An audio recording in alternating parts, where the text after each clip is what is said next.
Let's see. By the way, if you're over 35, you are allowed to call. I'm looking here, 35, 32, 38, there you go, 27. And we go to Los Angeles and Irene. Hi, Irene. Dennis Prager. Hi, Dennis. How are you? And pleasure to talk to you. Thank you. I don't know how to start. It's the first time for me calling. It's actually the way it started. I'm an immigrant from another country, and I came here without having any friends or anybody, so the self-confidence was a little bit low, and I was very lonely. I was in love with somebody in that country, and when I had to leave him, I'm Jewish, so we had to come here as a refugees. So I had to leave that guy in the other country. When I came here, I was introduced by friends of ours. It was a blind date to somebody, and it wasn't much. He was very smart, interesting man, but it wasn't that chemistry there. But I just thought it's not right to just cut it off right away. Maybe the person is nervous. You should give him another chance. And we started going out as a friend. For him, apparently, it turned out to be something more. But for me, for a couple of years, it was just friendship. But he was very smart, intellectual. All right. We'll hear the finale in a moment.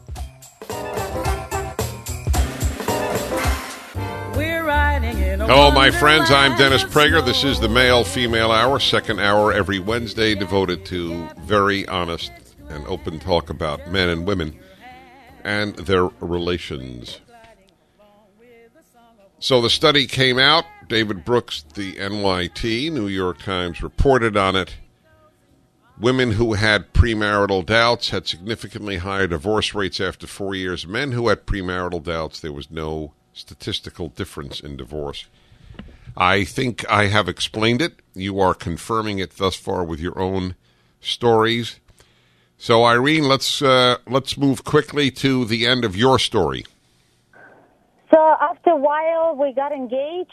My family loved him. It was a Jewish intellectual boy, very great person. So I felt like I would do the right thing. We got engaged. We moved in together. And after 1.5 years, we decided to get married. And with all my insides, I felt it was the wrong way, the wrong thing to do. But we already committed to each other by the ring, by engagement. All our families knew we're together, and we just both felt like it's a wrong thing. Maybe somewhere after our talks, I discovered apparently he felt that was the wrong thing to do too. And when I went through the wedding, I felt like I was going through some kind of theater. I'm just there watching somebody going through the motions. Right. And I Wow. actually doing it. Then 5 years later, we had a baby girl who we love very dearly, and I don't want my family, my mom was divorced, and I don't want to put her through what I went through. And he loved her very dearly, so we live basically like two roommates without that chemistry that should be in the marriage, but we care for each other. We're very good friends. We're always there for each other. It's just that element of chemistry and romance is not there, and we just basically giving all that love that we have to our daughter instead of giving it to each other, which is, in one way, it's great, but in the other way, we both suffering from not having that in our lives, and we both realizing it. It just, we kind of don't know what to do. I don't want to put her through divorce and not seeing her father even a day. But how old is your daughter? She's 5. You're in a very difficult situation. Unfortunately, we're trying to make it work, and we talk about everything. As I said, we're very good friends, and we're trying to make it work. But as I said, we're like. Are you not having another child because it's not a great marriage? We want to have, but it's not a great marriage in that sense. So it's kind of hard to have another child when there's no romance and no chemistry. We kind of together, but we're not. And it's not fair to my child not to have another sibling, so we're thinking about it, but it kind of becomes more, let's just do it for the sake of my daughter, but we're not there for the marriage as a should be, as a chemistry, as a romance, as love. We don't have it, and we both. Well, it's too bad you both didn't listen to your doubts. Exactly. My heart goes out to you. I'm not going to give any advice because it's not my. I do give advice often, but I don't think it's my place to here.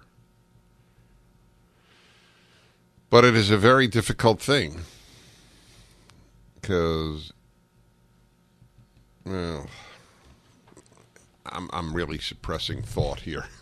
So I shouldn't suppress thought. That's the reason you'll listen. I'm not speaking about her marriage specifically. Just I'll take that case as a generic case. She's 35, the woman who just called. If this continues, they will both. It would seem, and I don't want to. I don't want my words to be fulfilled. But if there's nothing going on other than a love of the child and some mutual respect as human beings, but nothing going on, the ability to keep that up indefinitely is, I mean, it exists, but it's very rare. It certainly existed in the 19th century and the early 20th century more. Of course, people died younger. It's not an insignificant little fact. And so then what? Then I know people who postponed divorce until the child was in college. And yet I'm told that kids in college whose parents divorce, it's extremely hard on them.